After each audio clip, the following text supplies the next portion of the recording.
You spend money on the cutest outfits, the safest crib, the perfect stroller. But there's something happening 5 times a day that costs nothing to fix, and almost no one talks about it. Because it doesn't look like a mistake, it looks like normal life. Researchers at Harvard's Center on the Developing Child have spent years studying something they call serve and return, the back and forth between a baby and the people who love them. And what they found is this: it's not the big moments that shape a baby's emotional world, it's the tiny, ordinary ones, the ones that happen so fast you don't even notice them. Today I'm going to walk you through 5 things almost every loving parent does without realizing. 5 small moments that can genuinely hurt your baby's feelings. Not because you're doing anything wrong, because no one ever told you these moments mattered at all. Let's start with the first one. Picture this. Your baby is on the playmat, holding up a rattle, looking straight at you with this huge, proud smile, like they just discovered fire. And you're mid-sentence on the phone, or scrolling, or stirring something on the stove. You glance over half a second late.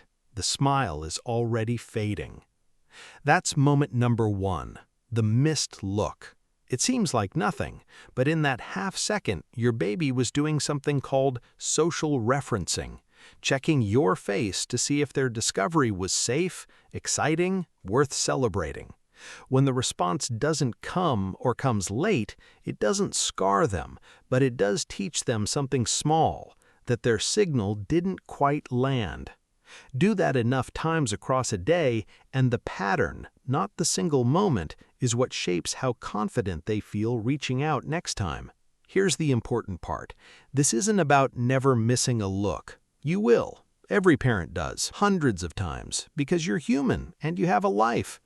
The Harvard researchers who study this are clear. Babies don't need constant attention.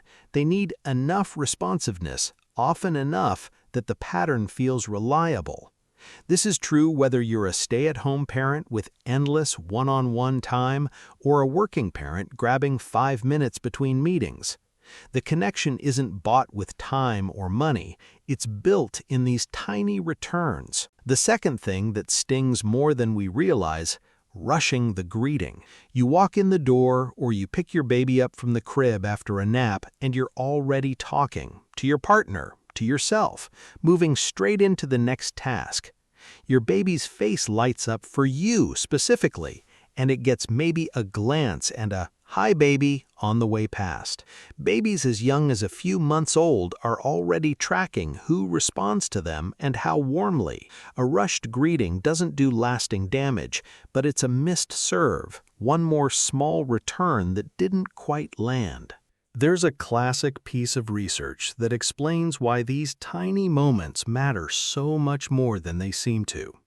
It's called the still face experiment, done by psychologist Edward Tronick. Here's what happens. A mother sits with her baby, playing normally, smiling, responding, back and forth. Then, on cue, she goes completely still. No expression, no response, just a blank face. Within seconds, the baby notices. They smile harder, reach out, try everything to get their mom's face back. And when nothing works, they fall apart, turning away, crying, sometimes shutting down entirely. Then the mother returns to her warm, responsive self, and almost immediately the baby recovers. That's the whole point of the experiment. One still-faced moment isn't the danger. What matters is whether the return comes. So here's the reassurance. This isn't about being a perfect responder. It's not about blame, and it's definitely not about guilt for the missed look or the rushed hello. It's about the return. You are always allowed to look away, get distracted, have a bad day. What your baby needs is the return afterward. Here's a simple framework. 3 things you can start today completely free. 1. When your baby looks at you, try to look back before you look away, even for 2 seconds. That's the return. 2. Narrate the greeting. Instead of a rushed "Hi, baby," try saying out loud in a warm voice, "There you are, I missed your face." It sounds small, it isn't. 3. End distracted moments with a reconnect. If you were on your phone, put it down, meet their eyes, and say something like, "Okay, I'm back. What were you telling me?" Even if they can't answer yet, that sentence is the return. None of this costs anything. No app teaches this, no toy replicates it. The research is clear that a $200 activity gym will never do what 2 seconds of eye contact does. Presence beats products every single time.